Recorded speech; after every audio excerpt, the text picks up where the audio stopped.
ગુજરાતમાં કોરોનાના નવા 162 કેસ, 2ના મોત. અમદાવાદમાં 64, વડોદરામાં 14, રાજકોટમાં 8 કેસ. યુક્રેનમાં હુમલામાં ભારતીય વિદ્યાર્થીનું મોત. તો ચાણસ્મા મહિલા ભાજપ પ્રમુખનો પુત્ર યુક્રેનમાં ફસાયો. રાજકોટના પોલીસ કમિશનર બાદ હવે રાજ્યના 70 આઈપીએસની બદલીની તૈયારીઓ. અમદાવાદ અને સુરતના પોલીસ કમિશનર પણ બદલાશે. રાજકોટ પોલીસ કમિશનરની બદલીના નિર્ણયને ગોવિંદ પટેલે આવકાર્યો. તો સખિયાએ કહ્યું, લાંચ આપવી મજબૂરી. આવતીકાલથી વિધાનસભાનું બજેટ સત્ર. 3 માર્ચે રજૂ થશે ગુજરાતનું બજેટ. સરકારને ઘેરવા વિપક્ષ તૈયાર. વડોદરાના જોડિયા બાળકોને સ્પાઇનલ મર્ક્યુઅલ એટ્રોફી નામની દુર્લભ બીમારી. 16 કરોડના ઇન્જેક્શનની તાતી જરૂર. લગાવી મદદની ગુહાર.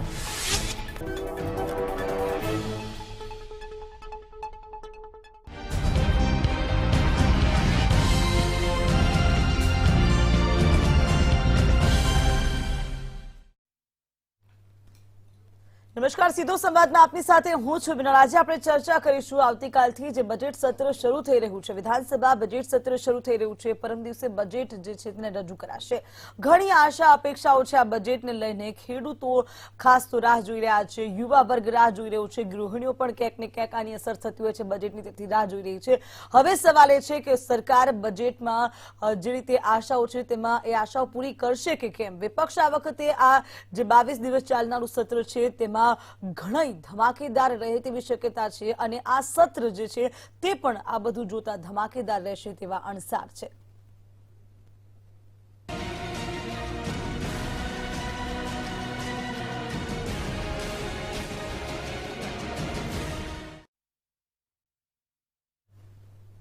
સત્ર સંગ્રામમાં ચર્ચા કરવા માટે આપણી સાથે જોડાઈ ચૂક્યા છે રાકેશ શાહ જેવો ધારાસભ્ય છે ભાજપ તરફથી, ત્યારે ડોક્ટર સીજે ચાવડા જેવો દંડક છે કોંગ્રેસ ગુજરાત વિધાનસભાના, રાજેશ ઠાકર જેવો એક રાજકીય વિશ્લેષક છે. આપ ત્રણેયનું સ્વાગત છે.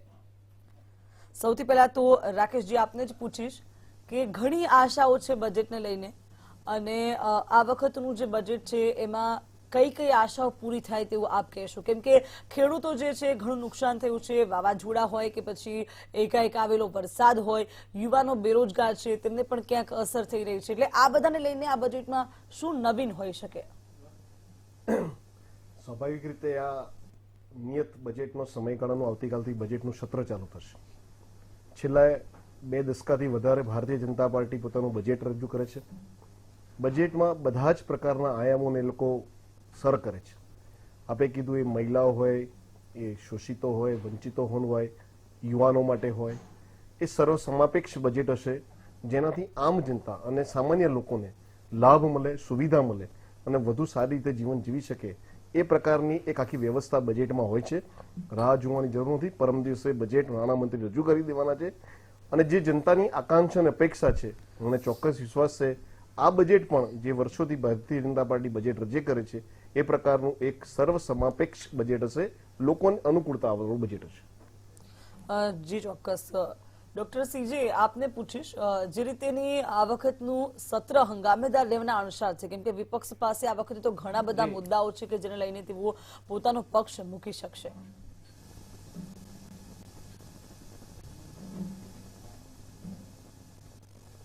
આવતીકાલથી શરૂ થનાર આ બજેટ સત્રમાં વિપક્ષ અનેક મુદ્દે સરકારની પાસે જવાબ માંગશે. એક તો મોંઘવારીનો દેશનો અને રાજ્યનો બન્યો છે. ભ્રષ્ટાચારે તમામ ખાતાઓમાં ભરડો લઈ લીધો છે. ખેડૂતોના જમીનની માપણીના સંદર્ભે 5 લાખ જેટલા કેસો ઉભા થયા છે અને ખેડૂતો વચ્ચેના ઝઘડાઓ આ રાજ્યમાં શરૂ થયા છે. ખેડૂતોનું કર્જ દેવું માફ કરવાની જરૂરિયાત ઊભી થઈ છે. વીજળી બિલ અડધું કરવાની જરૂરિયાત ઊભી થઈ છે. આ મુદ્દે પણ અમે લડવાના છીએ. આઉટસોર્સિંગની, ફિક્સ પગારની, કોન્ટ્રાક્ટ પદ્ધતિઓ થાય છે, એમાં સગા વહાલાને ભરતી કરવામાં આવે છે, એ પ્રથા રદ કરવા માટે સરકારને અમે ઘેરવાના છીએ. કાયદો અને વ્યવસ્થા એટલી હદે બગડી છે કે ગૃહમંત્રીના પોતાના શહેરમાં સુરતમાં દોરા દિવસે ગુજરાતની એક બેન દીકરીની સરેઆમ હત્યા અનેક હત્યા અપહરણના કેસો અને મહિલાની સુરક્ષાના પ્રશ્નો અમે વિધાનસભામાં ઉઠાવવાના છીએ. બેરોજગારો માટે જે પરીક્ષાઓ મંડળની અને પંચાયત પસંદગી મંડળની એ ક્રૂર મસ્કરી બની ગઈ છે. પેપર લીક થવાના, પેપર ફૂટી જવાના અને પરીક્ષાઓ રદ થવાના, વેઇટિંગ લિસ્ટ અને લિસ્ટ તૈયાર થાય એમાં ભરતી કરવાના વર્ષોથી આપણા બેરોજગાર યુવાનો રાહ જોઈને બેઠા છે. એમની અપેક્ષાઓ પર પાણી ફરી વળ્યું છે. એ મુદ્દાઓ પણ અમે ઉઠાવવાના છે. સૌથી અગત્યનો મુદ્દો, ગુજરાતમાં કોરોનાને કારણે 3 લાખ જેટલા લોકો મૃત્યુ પામ્યા છે. આપણા કોઈની બેન, દીકરી, ભાઈ, પિતા, માતા, એના મૃતકોને એક તો આંકડા છુપાવ્યા છે એ વાત, અને મૃતકોને 4 લાખ રૂપિયા આપવાની જે કોંગ્રેસ પાર્ટી પ્રતિજ્ઞા લઈને બેઠી છે એ 4 લાખ રૂપિયાની સહાય આપવા માટે પણ અમે આ સરકારને જવાબ માંગવાના છીએ. શિક્ષણ અને આરોગ્ય કેટલી હદે કથળ્યું છે એના જવાબો પણ અમે માંગવાના છે. અનેક પ્રશ્નોમાં મજૂરોના, પશુપાલકોના, મહિલાઓના, બેરોજગાર યુવાનોના, બાળકોના આરોગ્યના, શિક્ષણના આ તમામ પ્રશ્ને જે બેવારું ફૂંકાયું છે એનો અમે જવાબ માંગવાના છે. ને આ બજેટ ક્ષેત્રમાં છેલ્લા 20 વર્ષથી આપણે બજેટ જોઈએ છે, બજેટની રકમ વધતી જાય છે, પરંતુ તાંબામાં આ સરકાર સરેઆમ નિષ્ફળ ગઈ છે. જી. અને ખેડૂત જેવા ગુજરાતનો તાત ગણાતા ખેડૂતોના પ્રશ્નો પતાવવામાં એને નિર્ણય કરવામાં પણ આ સરકાર નિષ્ફળ ગઈ છે. અનેક મુદ્દાઓથી અમે આ સરકારને ઘેરવાના છીએ. જી ચોક્કસ. રાજેશભાઈ, આપને પૂછીશ, જે રીતે ચર્ચા થઈ રહી છે, સત્તા પક્ષનું કહેવું છે કે અમે બધું જ કરી દીધું છે, આટલા વર્ષોથી અમે બજેટ રજૂ કરતા આવ્યા છે, ઘણા બધા કામો થઈ ચૂક્યા છે. જોકે વિપક્ષનું કહેવું છે કે આ બધા મુદ્દા અમારી પાસે છે, આ શિક્ષણ આરોગ્યની કથળતી સ્થિતિ છે, કોરોનાની સહાય નથી મળી, આ મુદ્દા હજુ અમે ઉઠાવવાના છે. એટલે હવે સાચું કોણ આમાં, એ સવાલ. પ્રત્યક્ષ ને પ્રમાણની જરૂર નથી હોતી. જે ચાવડા સાહેબે જે પ્રશ્નો ઊભા કર્યા એ પ્રશ્નો બિલકુલ તાજા છે. એ 20 વર્ષ પહેલાના પ્રશ્ન છે ને આજે એની ચર્ચા માટે વિધાનસભાની અંદર લઈ જઈ રહ્યું છે વિપક્ષ, એવું છે નહીં. કોરોનામાં જે મિસમેનેજમેન્ટ થયું અને જે પરિસ્થિતિ જોઈએ આપણે, જે વિકાસની પોલ ખુલી ગઈ અને લોકો દવાઓ, ઓક્સિજન, ઇન્જેક્શન આના અભાવે એમને મૃત્યુ પામ્યા. એ પછી કાયદો અને વ્યવસ્થાની વાત, એમાં રાજકોટના કમિશનરનું જે કટકી કૌભાંડ આવ્યું અને એની અંદર નાના લોકોને તો સજા થઈ પણ એમની બદલી થઈ અને એ તપાસને મૂકી દેવામાં આવી. એ સિવાય એમણે જે કીધું ખેડૂતોના માપણીના પ્રશ્નો છે, જે પેપર લીક થયા છે, એટલે રોજગારની તો વાત જુદી છે પણ રોજગાર માટેની જે પ્રક્રિયા છે, ભરતી પ્રક્રિયા, એની અંદર પણ પારદર્શિતા નથી અને એક વખત નહીં, વારંવાર વખત એની અંદર પેપરો લીક થયા છે. એટલે વિપક્ષની પાસે તમામ સમસ્યાઓ અને પ્રશ્નો જે છે એ છે અને સત્તા પક્ષ પાસે એમણે જે કરેલા કામ છે કશું નથી થયું એવું પણ આપણે ના કહી શકીએ. તો સત્તા પક્ષ પાસે એમના મુદ્દા છે. આપણે મોટો પ્રશ્ન એ છે કે આ બંને પક્ષની જે વાત છે, જે સીજે ચાવડાના પ્રશ્નો છે અને સત્તા પક્ષના જવાબ છે, એનું ચર્ચા થાય સંસદની અંદર અને ખૂબ જ શાંતિપૂર્વક એક મુદ્દાને, સરકાર જો એ મુદ્દાઓને નકારતી હોય, એમની પાસે ઠોસ પુરાવા હોય, કૌભાંડ નથી થયા એમ, કારણ કે એવી વાત છે કે 500 કરોડના કૌભાંડ ઉજાગર થવાના છે આ વિધાનસભાની અંદર, તો એની સામે સરકાર પક્ષે પણ એમના તથ્યો હશે, એમની પાસે પણ એમના કહેવાની વાતો હશે. પણ આ તમામ વસ્તુ જે છે બંને પક્ષેથી એ બિલકુલ સ્વસ્થ સંવાદ થાય અને સ્પષ્ટ પ્રજાને ખબર પડે કે, કારણ કે આખરે તો જે વિધાનસભા છે એ રાજ્યની સૌથી મોટી પંચાયત છે. પ્રજાના જે પ્રશ્નો જે સડક ઉપર નથી ઉકેલ્યા એ ઉકેલવા માટેનું આ એક માધ્યમ છે અને એની અંદર આખી 182 પ્રતિનિધિ, એટલે ગુજરાતના ખૂણે ખૂણાના પ્રતિનિધિ એની અંદર બેઠા છે અને ત્યારે વિપક્ષના જે સવાલો છે એનો સામનો તો કરવાનો છે. સાથે સાથે બજેટ જે છે એ બજેટમાં કલ્યાણકારી કઈ કઈ યોજનાઓ આવે છે, એમણે જે કીધા રાકેશભાઈએ વિષયો કે મહિલાઓ માટે, બેરોજગારો માટે, જે આરોગ્યની જે આપણે સ્થિતિ જોઈ છે તેની બહેતર કેવી રીતે કરી શકાય, શિક્ષણનું જે સ્તર કથળ્યું છે તે એને બહેતર કેવી રીતે કરી શકાય, એના માટેના શું પ્રાવધાન છે, કયા ક્ષેત્રમાં કેટલા નાખે છે, અને એના કરતાં પાછળનું જે બજેટ છે એ બજેટમાં વપરાયેલા પૈસા અને એનું જે પરિણામ છે એના ઉપર પણ વિપક્ષ ઓડિટ કરશે. પણ આ તમામ જે પ્રશ્નો અને જવાબો છે એનું ખૂબ જ સ્વચ્છતાપૂર્વક અને આ જે સદન છે એની અંદર ચર્ચા થાય, ઉહાપો ના થાય, વોકઆઉટ થઈ અને જે આખા સેશન્સ ધોવાઈ જતા હોય છે. કારણ કે ગુજરાતના પરિપ્રેક્ષની અંદર સત્ર બહુ ટૂંકા મળતા થયા છે. 0 ઓવર્સની પ્રથા જે છે વિપક્ષની ખૂબ ફરિયાદ છે કે એ નીકળી ગયું છે. ત્યારે પ્રજાના જે પ્રશ્નો છે એને સ્વસ્થતાપૂર્વક ચર્ચાય અને એની અંદરથી જે સાચું હોય એ પણ પ્રજાને ખબર પડશે, જે ખોટું હશે એ પણ પ્રજાને ખબર પડશે. અને આખરે જે છે ચૂંટણી પહેલાનું આ બજેટ છે, બદલાયેલી મુખ્યમંત્રીને બદલાયેલા આખા મંત્રીમંડળ પછીનું આ બજેટ છે. એટલે ક્યાંક ને ક્યાંક સરકાર ઉપર પણ પડકાર છે અને વિપક્ષ જે છે એમની તૈયારી કરી લીધી. એ રીતે શાસક પક્ષે પણ એ પ્રશ્નોના જવાબ સાથે એની તૈયારી કરી હશે. હવે જોવાનું એ રહે છે કે આ સ્વસ્થતાપૂર્વક આ ચર્ચા થાય છે કે કેમ. જી, સવાલ પણ એ છે કે ચર્ચા યોગ્ય રીતે થશે કે કેમ અને જે પ્રશ્નો છે તેના નિરાકરણ આવશે કે કેમ. રાકેશજી, આપને પૂછીશ, આપે અગાઉ કહ્યું કે આગળના વર્ષોમાં પણ ભારતીય જનતા પાર્ટીએ જે બજેટો રજૂ કર્યા છે જે ખૂબ સારા રહ્યા છે, પરંતુ એ બજેટ રજૂ કર્યા બાદ તેનું કેટલા અંશે પાલન થાય છે? બજેટમાં જે વસ્તુનો ઉલ્લેખ કરવામાં આવ્યો છે હકીકતમાં એ કાર્ય પૂરા થયા છે કે કેમ તેનું પણ ધ્યાન રાખવું એટલું જ જરૂરી છે. બિલકુલ સાચી વાત છે. બજેટ એ આગામી વર્ષનો એક અરીસો હોય છે. સરકારની એક વિચારધારા આગામી વર્ષનો એક રોડ મેપ હોય છે કે અમે આવનારા વર્ષમાં કઈ રીતે કામ કરવાના છે.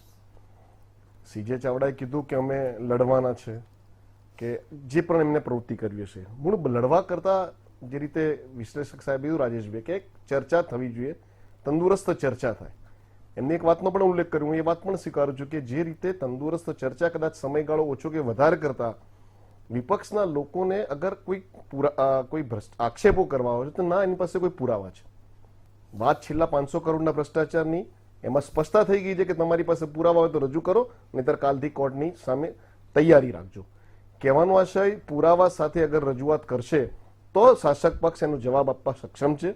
બાકી બોલવું અને વિરોધ પક્ષનું કામ છે કે માત્ર આક્ષેપો કરવા. એ સિવાય પણ જે રીતે આગામી દિવસોમાં મેં કીધું, ભૂતકાળમાં તમે કીધું બજેટની ફાળવણી અને એની સામે થયેલા કામો, જે રીતે દરેક વિભાગની બજેટમાં ફાળવણી થાય છે અને જે પ્રકારના કામો થાય છે, દરેક વિભાગના મોટા ભાગના વિભાગના કામો પૂરા થતા હોય છે. અમુક સમસ્યા, કોરોનાની એક વાત નીકળી, આ સમસ્યા એક વૈશ્વિક સમસ્યા હતી. એ સમયગાળો ખૂબ ખરાબ હતો, એ ગુજરાત માટે હોય કે સમગ્ર દેશ અને દુનિયા માટે.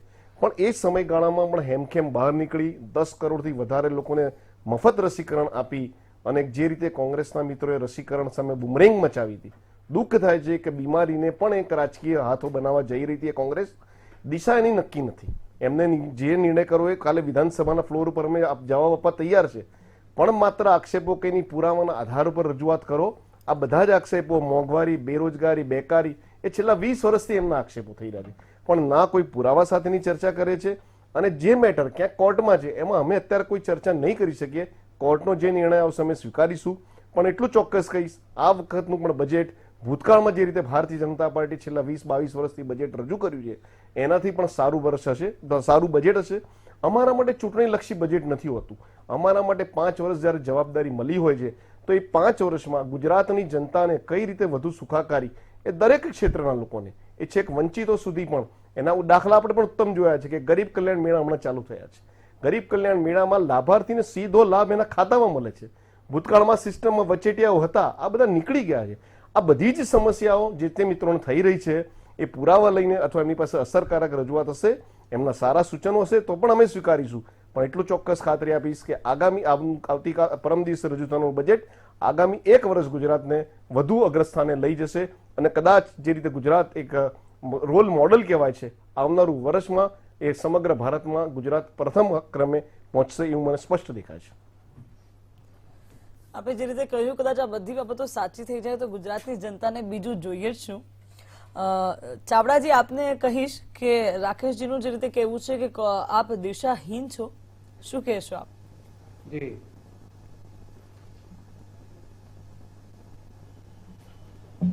જોરથી બોલવું, જૂઠું બોલવું, વારંવાર બોલવું એ ભારતીય જનતા પક્ષનું એક સૂત્ર છે અને એને સાર્થક કરી.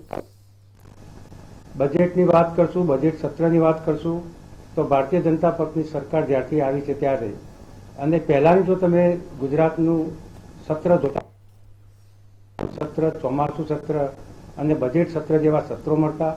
12 મહિનામાં, 12 માસમાં અનેક દિવસો ચર્ચા માટે, તંદુરસ્ત ચર્ચા માટે ગુજરાત વિધાનસભામાં બધાને ચર્ચા કરવા માટે સમય આપતી હતી અત્યારે સત્રો દિવસો જેટલા બને એટલા ઓછા કરી અને કેમ કરીએ તંદુરસ્ત ચર્ચાથી છટકી શકાય એના પ્રયત્નો હંમેશા ભારતીય જનતા પક્ષની સરકાર કરતી આવી છે.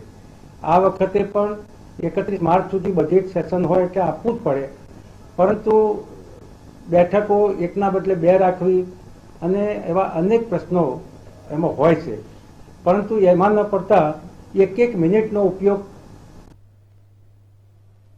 વિધાનસભામાં કરશે અને ભારતીય જનતા પક્ષની સરકારમાં જે કંઈ ખૂટે છે, જે કંઈ હજુ નથી થયું અથવા તો એમની સરકાર કહ્યા પ્રમાણે કરવામાં નિષ્ફળ ગઈ છે અને એમની સરકારી તંત્ર આખું જે રીતે નેક્સસ ઉભું કરીને આખું કૌભાંડો ઉભા કરે છે પાડવાનું કામ પણ અમે કરીશું. અને અમારી પાસે આધાર પુરાવા હોય એટલે જ અમે બોલતા હોઈએ. અને જ્યારે તમે એ વાત કરો કે તમારી પાસે આધાર પુરાવા રજૂ કરો તો જ્યારે નોટિસ આપશો કે કોર્ટમાં જશો તો કોર્ટમાં પણ અમે રજૂ કરશું. એવું નથી કે અમે ખાલી વાતો કરીએ છીએ તમારી જેમ. બીજું, આ બજેટ જે આવે છે એમાં હું છેલ્લા વર્ષોથી જોઉં છું કે દર વર્ષે દેવું વધતું જાય છે, રાજ્યનું દેવું વધતું જાય છે. આજે 3 લાખ કરોડ જેટલું દેવું ગયું અને દરેક ગુજરાતનું જન્મતું બાળક 60-70 હજારના દેવા સાથે જન્મે છે. એને ગુજરાત મોડેલ, વિકાસનું મોડેલ કઈ રીતે કહી શકાય એ પ્રથમ દ્રષ્ટિએ સમજાયું નથી. ઘણી વખત એ પર જવાબ એવો આપવામાં આવે છે કે આ દેવું છે તેનો ઉપયોગ અમે વિકાસમાં કરીએ છીએ. તો હું તમને કહીશ કે કોંગ્રેસની સરકારોનો નાના બજેટ હતા, રકમ નાની હતી, તો પણ ગુજરાતની તમામ નદીઓ પર ડેમ ગુજરાતની જેટલી નદીઓ છે ઉપર ડેમ બન્યા. ભારતીય જનતા પક્ષના 25-27 વર્ષના શાસનમાં કઈ નદી ઉપર કયો ડેમ બન્યો? પછી સિવિલ હોસ્પિટલો જિલ્લાઓ બનાવવાની હોય, નવા પીએચસી બનાવવાના હોય, નવા સીએચસી બનાવવાના હોય, નવા પશુ દવાખાના બનાવવાના, નવી સ્કૂલો ખોલવાની હોય, જેટલી બંધ થઈ ગઈ આ રાજ્યમાં. તો OBC, schedule cast, schedule tribe અને ગુજરાતનો ગામડામાં વસતો કિસાનનો દીકરો કે દીકરી ક્યાં ભણવા જશે? કોઈ પ્રાથમિક શિક્ષણની ચિંતા નથી.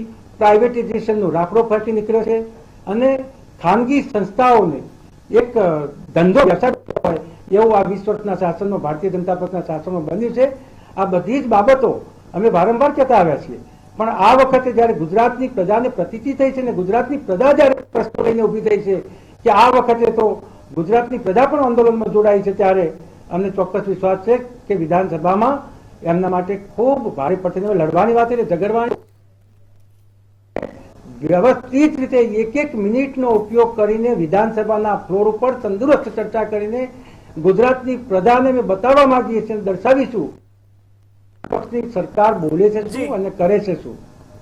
આ અમારો મેઇન એજન્ડા રહેશે અને 1 મિનિટ વિધાનસભાની ન બગડે એની અમે કાળજી પણ રાખવાના છે. ચોક્કસ. એટલે 1 મિનિટનો ઉપયોગ કરવા માટે વિપક્ષ તૈયાર છે.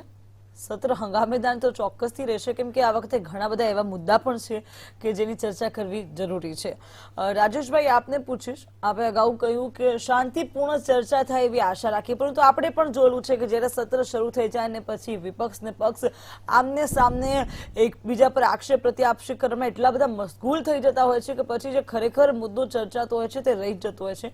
જે જનતાના પ્રશ્નો છે એ હંમેશા રહી જતા હોય છે. એટલે અત્યારે જે ડિબેટમાં વાત થાય છે, બંને પક્ષેથી સકારાત્મક વાત થાય છે. સીજી ચાવડાએ પણ કીધું કે આશા રાખીએ કે સત્રમાં પણ આવું થાય. બિલકુલ, એટલે હંગામો નથી કરવો. પણ ઘણી વખત કેવું થતું હોય છે કે ડિફેન્સ જ્યારે તમારો ના કરી શકતા હોય ને ત્યારે ક્યાંક ને ક્યાંક આપણે કહીએ કે વાતને બીજી તરફ વાળી અને એમાંથી છટકવા માટે કાં તો સમય બગાડવા માટે આ એક પ્રકારની ટ્રીક અજમાવાતી હોય છે અને એની અંદર જે કલાકો છે એ બરબાદ થઈ જતા હોય છે. બીજું, રાકેશભાઈ એવું કીધું કે પુરાવા હશે તો અમે એના ઉપર ચર્ચા કરીશું. સાહેબ, આ એક નવી પ્રણાલી ગુજરાતમાં શરૂ થઈ છે. વિદ્યાર્થીઓ આક્ષેપ કરે તો કે તમે પુરાવા શોધી લાવો. એટલે વિદ્યાર્થીઓ મહેનત કરવાની, પુરાવા શોધી લાવવાના. પુરાવા શોધી લાવે એ પછી તપાસ માટે આંદોલન કરવાનું અને એના પછી પણ એ રાજીનામું લેવું છે જવાબદાર વ્યક્તિઓ માટે. એ પુરાવા આવી ગયા પછી પણ એનું રાજીનામું લેતા 3-4 મહિના થાય છે. હકીકતમાં પ્રમાણિકતા એ કહેવાય કે તમારા સામે આંગળી થાય છે. તો આંગળી થઈ તો આ તમે સવાલ કર્યો છે બરોબર છે, અમે એના ઉપર તપાસ કરીએ છીએ. તપાસ કર્યા પછી લોકોની સમક્ષ સરકારની જવાબદારી છે કે એ પોતાની જાતને સાફ અને સ્પષ્ટ બહાર લાવે. એટલે તમે કોઈ આક્ષેપ થાય છે ને આક્ષેપ એમ કહો તમે પુરાવા લઈને આવો, તો પોલીસનું કામ તો ક્યારે પ્રજાએ કરવાની નથી. એને ખબર હોય, દાખલા તરીકે આ મનોજ અગ્રવાલ વાળું કાંડ હતું, તો એની અંદર પણ જ્યારે તમારા જ ધારાસભ્યોએ પુરાવા આપ્યા, સરકાર સુધી પહોંચાડ્યા, ત્યારે બાકી 6 મહિનાથી એ આક્ષેપ અને પ્રતિ આક્ષેપ ચાલતા જ હતા, પણ એના ઉપર કશું નહોતું થયું. એટલે કોઈ પણ પ્રશ્ન હોય એ તમારા પક્ષનો હોય કે તમારા વિપક્ષનો હોય, સરકારમાં જ્યારે બેઠા હોય ત્યારે જવાબદારીપૂર્વક કોઈ પણની પ્રજાના તરફથી શંકાની સોય થઈ છે કે વિપક્ષ તરફથી થઈ છે. અને એક બહુ સરસ વાત છે, એમણે કીધું કે જે ખૂટતું હશે, જે નથી થયું પાછલા વર્ષોની અંદર, એ થાય એના માટેની પણ અમે ચર્ચા કરીશું. તો તમે જે કહો છો એ જ વાત રાકેશભાઈ, કે સલાહ વિપક્ષ તરફથી પણ જો સાચી આવશે, ગુજરાતના હિતમાં આવશે, કારણ કે આખરે તો તમે ધારાસભ્ય ભાજપના હોય કે કોંગ્રેસના હોય, પણ છો તો ગુજરાત માટે. એટલે તમે બંને જણા જયારે સકારાત્મક રીતે ચર્ચા કરશો, સકારાત્મક રીતે સંઘર્ષ કરશો આની અંદર, અને આની અંદરથી કોઈ ફળ મળશે તો એ પ્રજાને મળવાનું છે. એટલે બંનેની લડાઈની અંદરથી પ્રજાનું હિત જો સચવાતું હોય તો તમે એ સકારાત્મક માર્ગે લડો. પણ કહેવાનો મતલબ એ છે કે પહેલા જ ડિનાય કરી દેવું કોઈ વાતને, તો ડેડલોક થઈ જતો હોય છે. એ ડેડલોક થાય, જાણે જેવો એક આક્ષેપ થાય અને આક્ષેપને નકારી નાખવા માટેની સીધી જો માનસિકતા સત્તાધારી પક્ષમાં હોય તો એ ચર્ચા માટેનો ડેડલોક થઈ જતો હોય છે. ત્યાંથી જે છે એ મુશ્કેલીઓ ઊભી થતી હોય છે. એટલે આ ના થાય. અને જેટલા પણ પ્રશ્નો આવ્યા હોય, સકારાત્મક હોય કે નકારાત્મક હોય, કારણ કે તમે વિપક્ષ જે છે સવાલ કરવા માટે જ છે, વિપક્ષ જે છે તમારું ઓડિટ કરવા માટે જ છે. તમે જે સત્તામાં બેઠા છો એનું ઓડિટ, તમારું જે સારું થયું હશે તો ઠીક છે, એ તો બરોબર છે, તમે તમારી વાહવાહી કરો જ છો તમારા માહિતી પ્રસારણ ખાતા સાથે. પણ જે વિપક્ષ છે એ તમારી ઉણપો બતાવશે, તમારી ખામી બતાવશે, જનતાને જે પડી રહેલી મુશ્કેલીઓ છે એ તમારા સુધી પહોંચાડશે. અને જે પ્રજાની વાચા છે એ સદન સુધી આવતી હોય, અને એમાં જો તમને એમ લાગતું હોય કે આ સચ્ચાઈ છે, દાખલા તરીકે કોરોનાની વાત તમે કીધું કે વૈશ્વિક મહામારી હતી અને આપણે સ્વીકારીએ, પણ એની અંદર જે મૃત્યુના આંકડાની સાથે રમત થઈ, એ તો તમારે સ્વીકારવી પડે કે ભાઈ સરકારી ચોપડે 10,000 હોય, સહાય જ્યારે 40-45,000 લોકો સુધી પહોંચતી હોય, તો એનો મતલબ કે ક્યાંક સરકારે પોતાના ફેસ સેવિંગ્સ માટેનું કામ કર્યું છે. અને આ જ્યારે વાત આવે ત્યારે એને પ્રમાણિકતા પ્રમાણે સ્વીકારી લેવાય કે હા ભાઈ પહેલા આંકડો હતો, પણ એના પછી અમે તપાસ કરતા અને આટલા ફોર્મ આપતા અમે જોયું, અને એની અંદર એમ લાગ્યું કે ના, પણ આ લોકો પણ રાહતને પાત્ર છે, તમે એને આપી. આ પ્રકારનો જો સંવાદ થાય તો મને એવું લાગે છે કે જનતાના હિતની અંદર સદન ચાલશે. જી, એ છે. રાકેશભાઈ, આપને પૂછીશ કે જનતાના હિત માટેના જે કાર્યો હોય છે એ કરવા માટે જ સત્તા પર આપને જનતા બેસાડતી હોય છે, પરંતુ એ કાર્યો ઘણીવાર રહી જતા હોય છે. જે રીતે ચર્ચા થઈ કે પુરાવા આપો પછી પગલાં લેવામાં આવે, જો ત્વરિત પગલાં લેવામાં આવે તો જનતા પણ એ જોશે અને જનતા પણ એ મહેસૂસ કરશે કે સરકાર અમારી વાત સાંભળે છે, અમને થતો અન્યાય સરકાર પણ જોવે છે. ઠાકર સાહેબે કીધું તો હું વચ્ચે નહીં બોલું, મારા એ સંસ્કાર છે. મારો પુરાવા વાળો વિષય એટલો હતો કે કોંગ્રેસના મિત્રોએ હમણાં 500 કરોડનું કમ્પાઉન્ડ પૂર્વ મુખ્યમંત્રીએ કર્યું છે, એ બાબતનો મારો વિષય હતો. બાકી જે સમસ્યા હતી એના માટેથી ક્યાં કાયદાકીય રીતે ક્યાં તપાસ સમિતિ એ બધું ચાલતું હોય છે. એટલે મેં એ વખતે પણ કીધું હતું કે મારું એમાં વચ્ચે કોઈ સ્ટેટમેન્ટ નહીં આવે.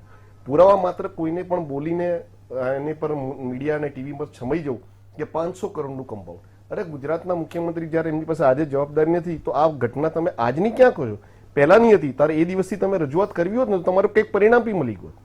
વાત આટલી જ છે કે ગુજરાત ભારતીય જનતા પાર્ટીની સરકાર આદરણીય નરેન્દ્રભાઈના નેતૃત્વથી જે 2000થી સરકાર ચાલી રહી છે એને કરેલા કામો છે, અને ગુજરાતની પ્રજા અને સમગ્ર આમ તો હવે ભાજપની દેશની પ્રજાએ સ્વીકૃતિ આપી છે, ત્યારે કોંગ્રેસના મિત્રોને જે સમસ્યા થાય એ સ્વાભાવિક છે.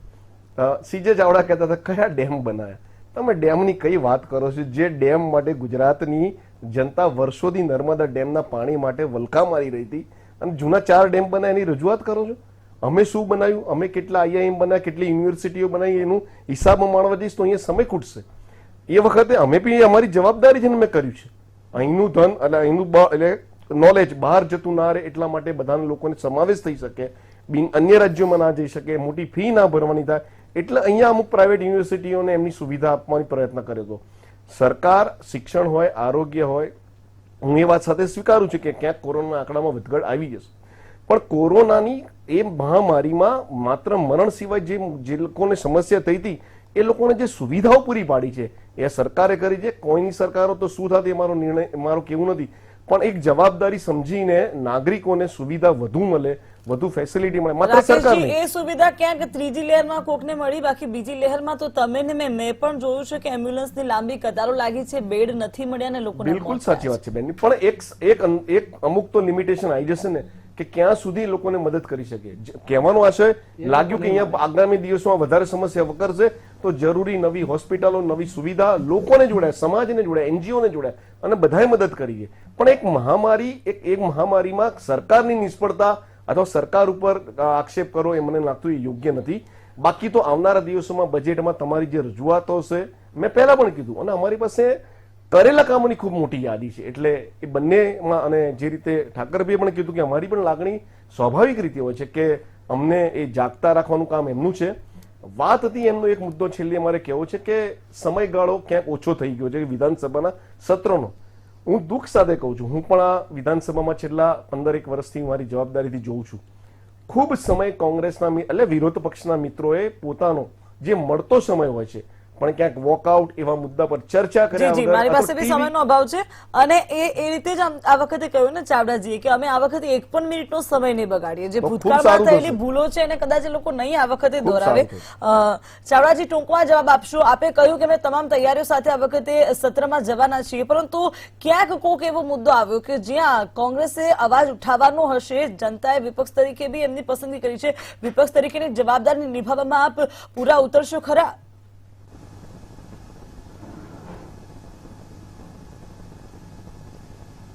ચોક્કસ હું આવતીશું ને. સરકાર, જો કે એક વાત એ છે કે સરકાર 4 વર્ષથી જે કામ કરતી હતી એમાં કોરોનામાં કેટલા સફળ નિષ્ફળ, શિક્ષણમાં કેટલા સફળ નિષ્ફળ, આરોગ્યમાં કેટલા સફળ નિષ્ફળ, આ બધું સરકાર મુખ્યમંત્રીથી માંડીને તમામ લોકોને બદલી નાખ્યા છે. એ જ બતાવે છે કે એમની નિષ્ફળતા અમને સ્વીકારી લીધી છે. એટલે વિષય ચર્ચાનો બહુ રહેતો નથી. પણ આવી જે નવી સરકાર આવી છે એ 4 વર્ષ સરકારે કામ કરીને જે નિષ્ફળતાઓ હતી એ રિપીટેશન ન થાય એના માટે અમે ચોક્કસ સૂચન કરશું. અને 1 પણ મિનિટ બગાડ્યા વગર પ્રજાના જે પ્રશ્નો છે, પ્રજાના જે બાકી રહેલા પ્રશ્નો છે, ગુજરાતની પ્રજા જે પ્રશ્નોથી પીડાય છે એને ઉજાગર કરવાના પ્રયત્નો 1 મિનિટનો ઉપયોગ કરીને કરીશું. જી, આપ ત્રણેય મહેમાનો મારી સાથે ચર્ચામાં જોડાયા તે બદલ આભાર. તો જે રીતે કહી શકાય કે પક્ષ વિપક્ષ બંને કહી રહ્યા છે કે અમે શાંતિપૂર્ણ રીતે ચર્ચા કરીશું, જે પ્રશ્નો છે જનતાને એના નિરાકરણ લાવીશું. આપણે પણ આશા રાખીએ કે જે ડિબેટમાં શાંતિપૂર્ણ ચર્ચા થઈ, આવી જ શાંતિપૂર્ણ ચર્ચા સત્રમાં પણ થાય અને જે ખરેખર ચર્ચાનો વિષય છે એના મુદ્દે ચર્ચા થાય અને એનું નિરાકરણ આવે. સીધો સંવાદમાં અત્યારે બસ આટલું જ. આપ જોતા રહો મંતવ્ય ન્યૂઝ. નમસ્કાર.